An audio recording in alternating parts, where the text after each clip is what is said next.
नमस्ते दोस्तों, मेरा नाम है प्रिंस और मैं आपको आज एक कहानी बताने जा रहा हूँ महाभारत टाइम की, जो आपके बहुत काम आएगी आने वाले टाइम में। ये कहानी है महाराज युधिष्ठिर की, जो कि जीतने के बाद बहुत ज़्यादा फेमस हो गए थे कि इस चीज़ के लिए कि जो भी उनके पास जाता है वो खाली हाथ नहीं लौटता था, वो उनकी हेल्प करते थे किसी न किसी तरह। ये बात हर जगह फैल रखी, तो ऐसे ही ये बात सुनकर एक ब्राह्मण गए उनके महल पे, उनके द्वार पे गए। बोले कि ब्राह्मण ने युधिष्ठिर महाराज युधिष्ठिर से ये कहा कि मेरी बेटी की शादी है, मुझे धूमधाम से करनी है, तो आप मेरी मदद कर दो। तो युधिष्ठिर जी उस टाइम कुछ बिजी होंगे, तो वो बहुत ज़्यादा बिजी थे या किसी और काम में बिजी थे, तो उन्होंने ब्राह्मण को बोल दिया कि आज नहीं, आप कल आना, कल मेरे से बात करना। तो ये कह के ब्राह्मण बाहर चले गए उदास होकर। तो वो ब्राह्मण बाहर महल के बाहर उदास होकर जा रहे थे, तो कि सामने से एक भीम आ रहे थे, युधिष्ठिर जी के भाई। तो वो भीम ने उन्हें देखा और उन्होंने सोचा ये कौन ब्राह्मण है जो महाराज युधिष्ठिर से के महल से उदास होकर जा रहा है। तो उन्होंने ब्राह्मण से पूछा कि क्या बात हो गई।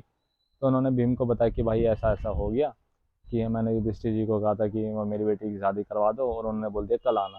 तो भीम ने उनसे कहा कि आप चिंता मत करो, वो क्या है, आपकी बेटी की शादी बहुत धूमधाम से होगी, आप चिंता मत करो, आप जाओ, ये काम मेरे पे छोड़ दो। तो भीम ने क्या करा, सब ढोल नगाड़े वालों को लिया, पूरे राज्य में ये बात फैला दी कि युधिष्ठिर महाराज युधिष्ठिर ने वो क्या है, काल पे विजय प्राप्त कर ली है। तो ये बात हर जगह फैल गई। जब महाराज युधिष्ठिर के कानों में ये बात पहुंची, तो उन्होंने भीम से पूछा आपने ये बात क्यों फैलाई हर जगह कि मैंने काल पे विजय प्राप्त कर ली है, मैंने तो ऐसा कुछ करा ही नहीं है। तो भीम ने कहा कि आपने एक ब्राह्मण को आपने कहा था कि कल आना, मैं कल आपकी बात सुनूंगा।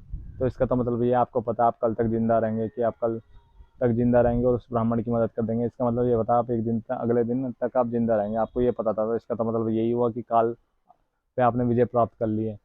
तो भीम की ये चालाकी भरी बात से युधिष्ठिर जी समझ गए थे कि महाराज युधिष्ठिर समझ गए थे कि वो कल पे काम कोई नहीं छोड़ना चाहिए। तो उन्होंने उस ब्राह्मण की मदद की और उनकी बेटी की शादी बहुत ज़्यादा धूमधाम से करी। कहानी बहुत छोटी सी है, बस इसका मोरल ऑफ द स्टोरी यही है कि हमें कोई भी काम कल पे नहीं टालना चाहिए। जो भी काम हम कल पे टालते हैं वो कभी होता ही नहीं है। जैसे हम की गोल्स बनाते हैं लोग कि कल कल ये करेंगे, कल से ये करेंगे, कल से वो कल कभी आता ही नहीं है किसी का।